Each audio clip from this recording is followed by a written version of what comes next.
Hey everyone, I'm Kayla Steen. I'm an almost PGY4 in radiation oncology at the University of Alabama at Birmingham, and together we've been going over radiobiology for the radiologist. Because I'm a radiation oncology resident, we're going to be putting more of a focus in the chapters that are dedicated to radiation oncology residents, but we are doing the entire textbook, and these talks have been based on the 7th edition from Hall and Giaccia.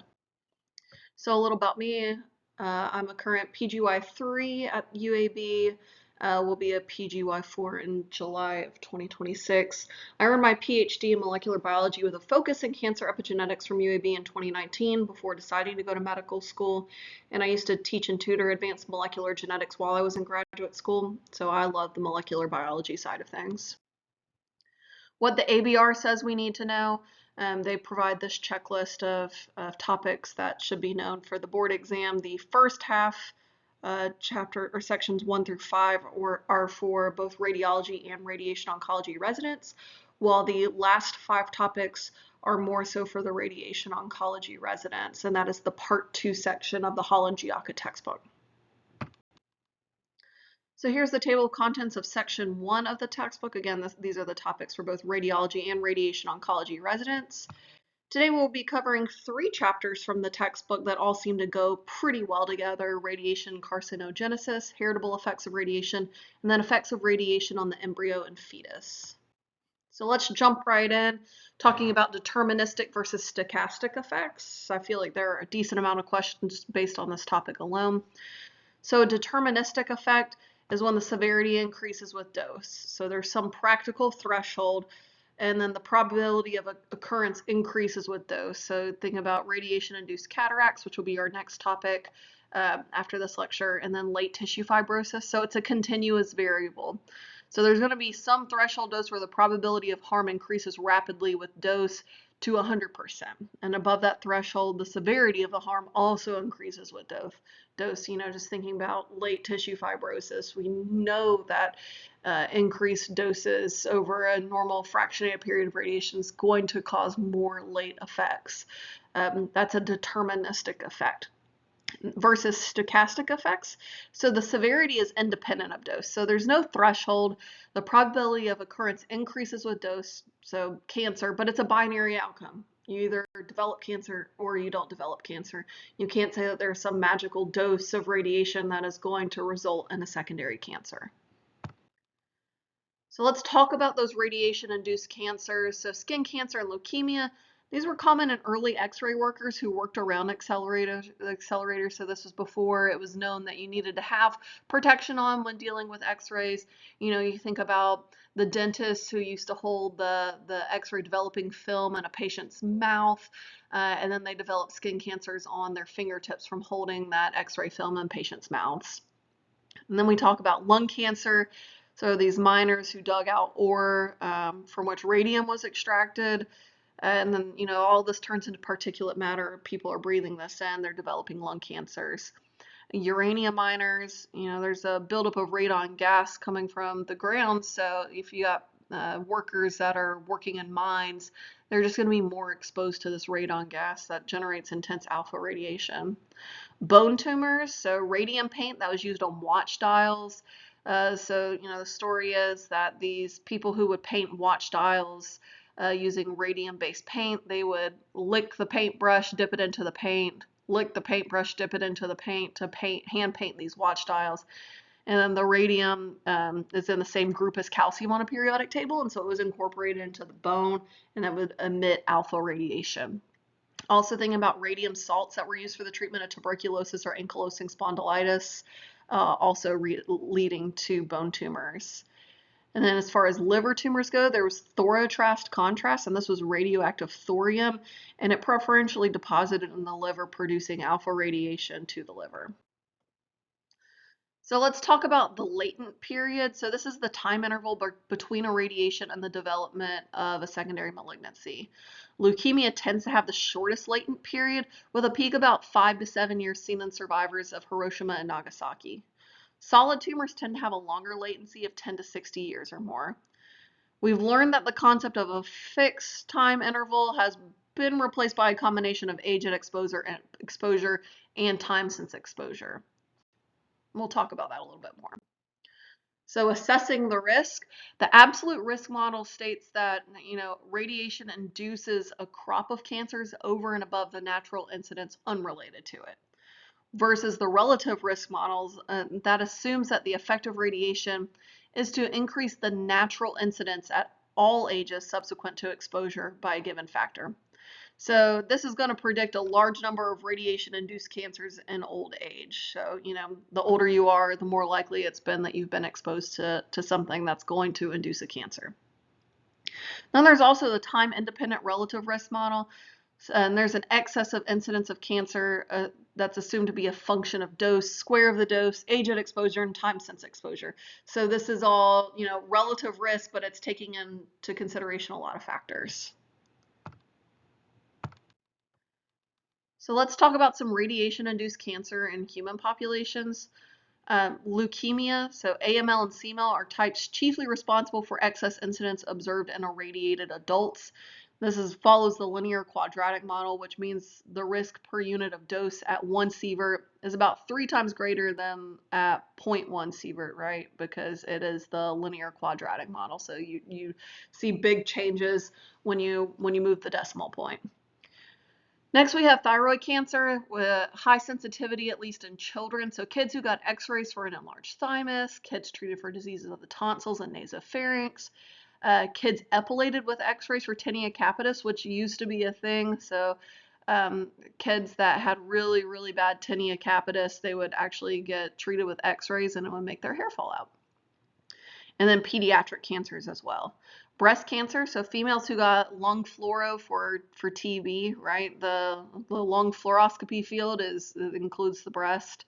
And then also it used to be a thing to do radiation therapy for postpartum mastitis. And so these patients were at an increased risk of breast cancer. Lung cancer, like I said on the last couple slides, the underground miners who are exposed to radon. Bone cancer, painters applying luminous paint to watches that contain radium. And so patients with tuberculosis or ankylosing spondylitis receive radium-224 therapy, and that put them at increased risk of bone cancer as well. And then skin cancer, people working closely with x-rays again, like the dentist that I was talking about before, it was known to have radiation protection. So this group called the Radiation Effects Research Foundation, they generated some risk estimates. And a lot of this is derived from Hiroshima and Nagasaki survivors. There's this in utero cohort, and so it allows for the estimates to be made of the incidence of malformations, growth retardation, microcephaly, and mental retardation. And there's also children of exposed persons. So this was the F1 generation. So people who were exposed to radiation from Hiroshima and Nagasaki and then looking at their children. And so it allows estimates to be made of heritable effects. And these relate only to high dose radiation because they're based on the atomic bomb survivors. So this was very high dose radiation delivered in a very, very short period of time.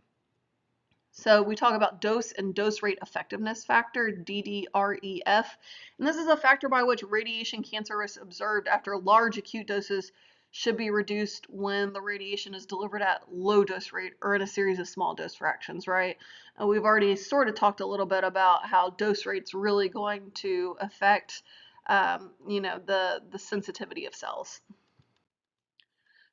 Childhood cancer after radiation exposure in utero. Low dose radiation of the fetus, particularly in the last trimester, causes an increased risk of childhood malignancies, namely leukemia. An obstetric x-ray examination, even though the dose is only about 10 milligray, increases the risk of childhood cancer by 40%. I definitely got a practice question on this. And the absolute risk is about 6% per gray. So now we can talk a little bit about germ cell production and radiation effects on fertility. There are so many questions on this in the question bank on Radon Questions.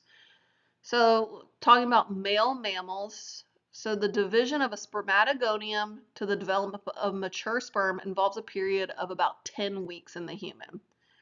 So the effect of radiation on fertility is not apparent immediately because the post-spermatogonial cells are relatively resistant compared to the sensitive stem cells. So looking at radiation doses as low as 0.15 gray result in oligospermia after a latent period of about 6 weeks. And then doses greater than 0.5 gray result in azoospermia and therefore temporary sterility. And the duration is going to be dose dependent. Recovery can begin within 1 year after doses less than 1 gray, but requires about 2 to 3.5 years after a dose of 2 gray. A dose in excess of 6 gray is needed to result in permanent sterility. I put this in bold because I've gotten questions about this. And then it is interesting for sterility purposes that fractionated courses cause more gonadal damage than a single dose. So permanent sterility can result from 2.5 to 3 gray in a fractionated regimen over 2 to 4 weeks, which is different than a single dose of 2.5 or 3 gray. It's very interesting. Now let's talk about germ cell production and radiation effects in females. So they actually have opposite gonatokinetics because germ cells are non-proliferative. So in contrast to men, by day 3 after birth, all of the oocytes are in a resting phase and there's no cell division. And then in the adult, there's no stem cells. So the amount of eggs that are present 3 days after birth, that's all women get. And there are 3 different types of follicles that are present within an ovary. There's immature, nearly mature, and mature. And at birth, a woman has about 1 million oocytes that are reduced to about 300,000 at puberty. And in prepubertal females, permanent sterility arises around 12 gray, and in premenopausal females, permanent sterility arises around 2 gray.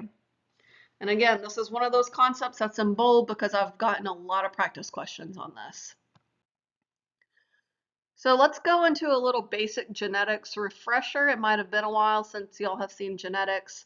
So the human genome consists of 22 pairs of autosomes plus a pair of sex chromosomes, which equals a total of 46 chromosomes.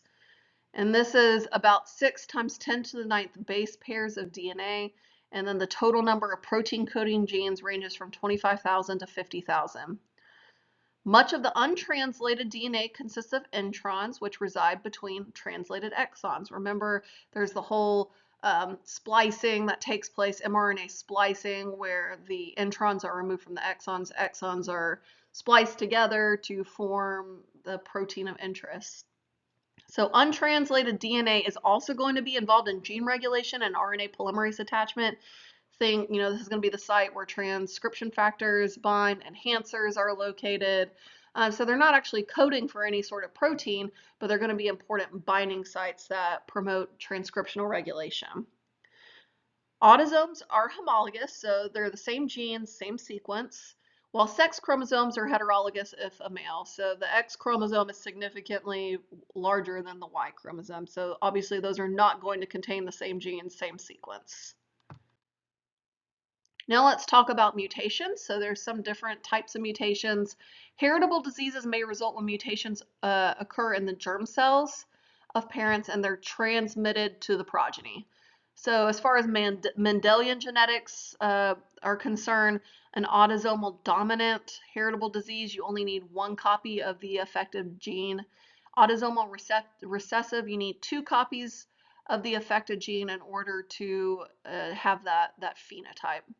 And then X-linked conditions, males only need 1 copy. So you tend to see more X-linked conditions present in males versus females need 2, right? Because females have 2 X chromosomes. So in order to display the phenotype of having an X-linked condition, females need both copies that are affected. Chromosomal, diseases, these are going to be gross abnormalities either in the structure or number of chromosomes. So radiation can cause chromosome breaks and errors in distributions like translocations resulting in chromosome imbalance. But thinking about the number of chromosomes, you have trisomy 21, which is Down syndrome. You have trisomy 18. I think there are a few other trisomies as well, but I feel like those are the 2 big ones that, I remember learning about in school. Then we have multifactorial heritable diseases, and these are going to be the result from both genetic and environmental factors. And the transmission pattern is not simple Mendelian. But if you think the longer you're in medicine, you see, adult onset diseases like hypertension, hypercholesterolemia, excuse me, and they seem to run in families. So there's this interaction with environmental factors, diet, allergens, etc., on top of congenital abnormalities. In contrast, though, most cancers result from mutations in somatic cells, so not from heritable diseases. Mutations are very, very present. They occur every 1 in 10,000 base pairs or so, and radiation increases the frequency of the same mutations that already occur spontaneously. So, if mutations occur every 1 in 10,000 base pairs, and then radiation is going to increase that frequency. So let's talk about radiation-induced heritable effects in humans. So heritable, and they're going to be caused by radiation. So in order to estimate the risk of heritable effects caused by exposure to radiation, you need the baseline spontaneous mutation rate, right? Because we just said that mutations are occurring like every 1 in 10,000 base pairs. And then we also need the doubling dose, which can only come from experimentation. So in mouse experiments, this was 1 gray. And then we also need some correction factors, right? There's much more that's at play here than just baseline spontaneous mutation rate and the doubling dose. So you must allow for the fact that not all mutations lead to disease.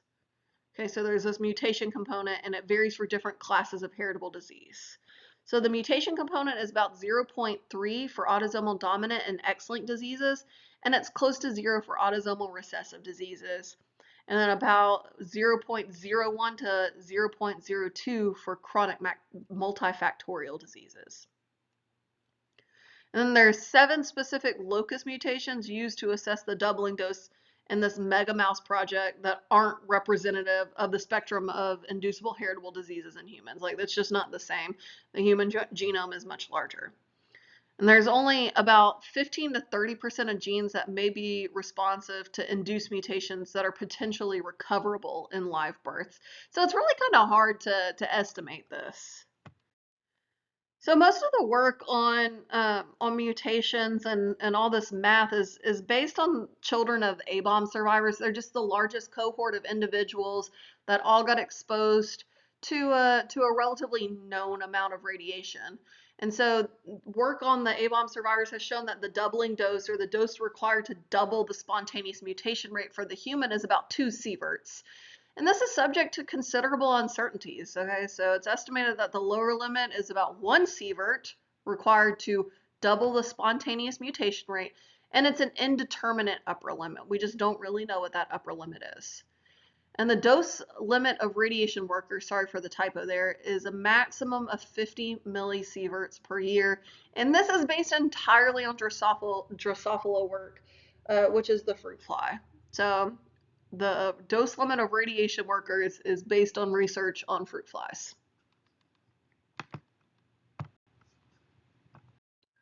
And to make things more complicated, we can talk about epigenetics. Okay, this is what my dissertation work was in, so I'm just going to leave this at a minimum so that way you guys get an idea of epigenetics. But it's a change to the structure of DNA without changing the actual DNA sequence. This involves DNA methylation, histone modifications, and non-coding RNA. So again, changes that are going to affect DNA transcription, protein translation, but it's not changes to the actual DNA sequence. And mouse studies show that exposure to ionizing radiation led to transgenerational genome instability in offspring, resulting from a significant loss of DNA methylation in somatic tissue. And imprinted genes, those are expression from only one parental allele with the other silent. So, epigenetics plays a really big role in the way that genes are transcribed and translated. And that's just another factor that can be affected by ionizing radiation. So now let's talk about an overview of radiation effects on the embryo and fetus. We have lethal effects, and that's going to be induced by radiation before or immediately after implantation of the embryo in the uterine wall, or are induced after increasingly higher doses during all stages of intrauterine development, to be expressed either before birth, so resulting in a prenatal death, or at the time of birth, neonatal death. We also have malformations, which is characteristic of the period of major organogenesis in which the main body structures are formed, and especially of the most active phase of cell multiplication and relevant structures. Then we also have growth disturbances and growth retardation, but without malformations. This can be induced at all stages of pregnancy, but particularly in the latter part of pregnancy. So thinking, we initially have embryogenesis and implantation, and that's followed by organogenesis, and then that's followed by the fetal stage, which is where the baby just grows inside the uterus or inside the womb. So what's important as far as radiation effects? The dose of radiation, the stage of gestation at which it's delivered, and then the dose rate. So pathologic effects on the embryo are reduced significantly by reducing the dose rate. And of note, the infant malformation incidence is 6% at baseline without radiation. All right, that means that infant malformation occurs in 6 out of 100 live births. And child malformation incidence is 12%, so things that don't show up until later. So most of our data are from mice and rats. And why mice and rats? They reproduce quickly and they have lots of babies with a very short gestation time. So the stages of mouse and rat development in utero, we first have the pre-implantation phase. This is from the time of fertilization to when the embryo attaches to the wall of uterus. This is day 0 to 5 in mice. Okay, so days 0 to 5. And then we have organogenesis, which are days 5 through 13. And then the fetal period during which the growth of the formed structures take place, that's day 13 to day about 20. When the mice babies are born. And this study tried to correlate the time of human development in utero to that of mice. So the first phase is pre-implantation, and this is the most sensitive stage to lethal effects of radiation. So in mice, this meant smaller litter sizes, right? There are just less embryos that are implanting into the wall of the uterus because they're dying from the irradiation. And if the embryo survives, it grows normally in utero and afterwards, and so there's few, if any, abnormalities that are produced by radiation at this stage. So it's kind of an all or nothing effect. So the radiation is either going to result in death of the embryo or the embryo is going to be just fine. And the ICRP suggests that at doses less than 100 milligray, such lethal effects will be very infrequent in the human. Next is the stage of organogenesis, and this is where there's the production of various congenital anomalies of a structural nature, right? Because this is when the organs are being formed. 2 gray can result in 100% incidence of malformations at birth. And there appears to be a dose threshold of about 100 milligram, right? Like I said on the last slide. Embryos exposed during early organogenesis also exhibit the greatest intrauterine growth retardation. So weight reduction at term resulting from cell depletion, and this occurs at about 1 gray. Irradiated embryos that show major congenital anomalies also suffer an overall reduction of growth. And if death occurs because of irradiation and organogenesis, it is likely to be a neonatal death. Neonatal deaths peak at 70% for mice receiving about 2 gray on the 10th day, and so that's kind of like halfway through their organogenesis process. Then finally, we have the fetal period. This is day 13 onward in mice and corresponds to about 6 weeks onward in humans. So organogenesis takes place, relatively early, but because the mouse gestational period is so short, these are broken up pretty evenly. And so much higher doses of radiation are required to cause lethality during this period. An irradiated early fetus exhibits the largest degree of permanent growth retardation, and it's typically seen on the organ level. So, hematopoietic, liver, kidney, and gonads. So when, the only human experience we really have is using those A-bomb survivors like I was talking about. So the in utero exposure, and so this is an actual graph looking at the data from A-bomb survivors. So microcephaly was seen between 0 and 15 weeks post-ovulation. The proportion increased with increase in dose, and it's related to generalized growth retardation. And then we also see mental retardation, and the most sensitive period is 8 to 15 weeks post-conception, with the smaller risk during weeks 16 to 25. So that early organogenesis period is where it's really important. So most of these children who survived the atomic bomb were never enrolled in public schools, but among the few who were, the highest IQ was 68. So mental retardation and these babies that were exposed in utero was very, very prevalent. And then now exposure to medical radiation. So there was this literature review by DeCaben, and there are a few important takeaways from this.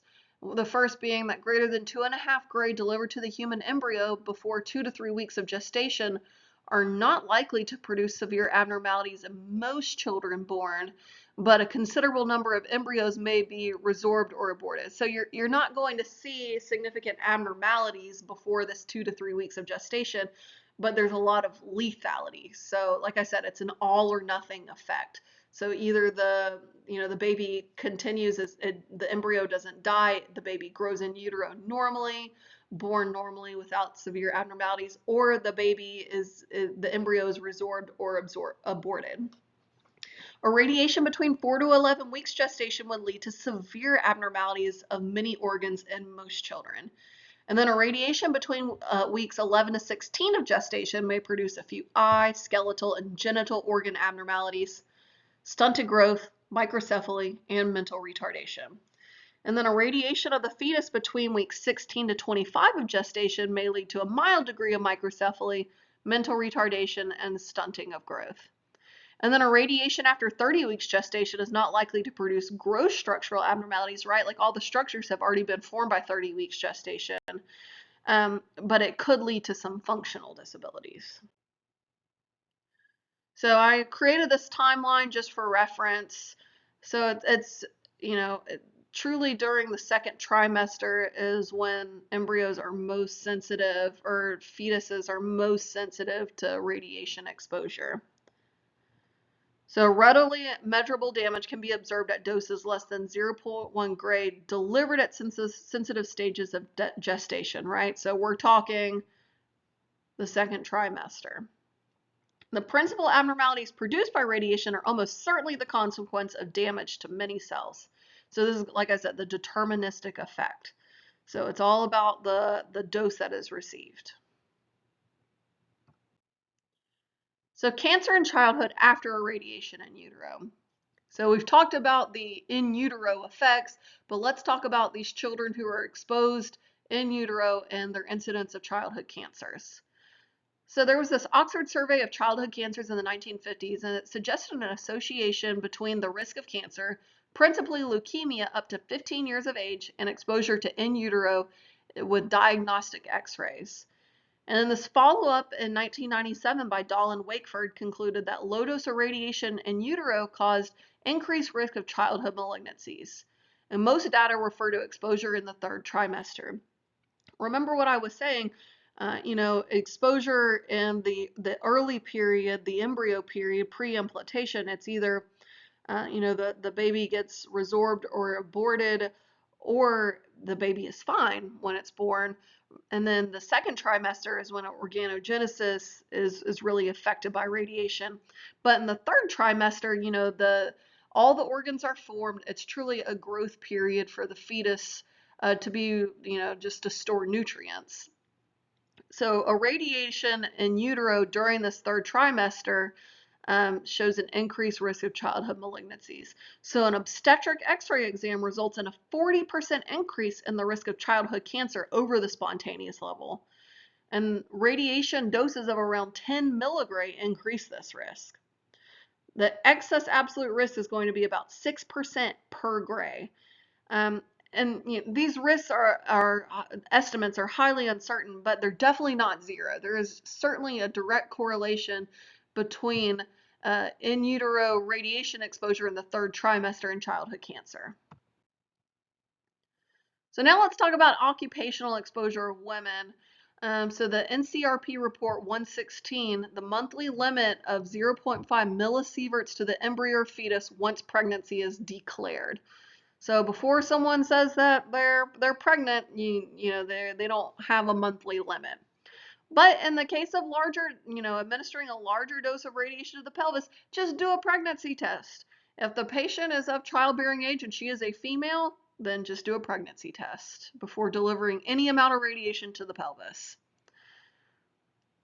Doses less than about 100 millisieverts during preimplantation and organogenesis. Again, these are like the really sensitive periods of development in utero, and perhaps 200 millisieverts during the fetal period pose a low risk of deleterious effects, except the very small possibility of carcinogenesis.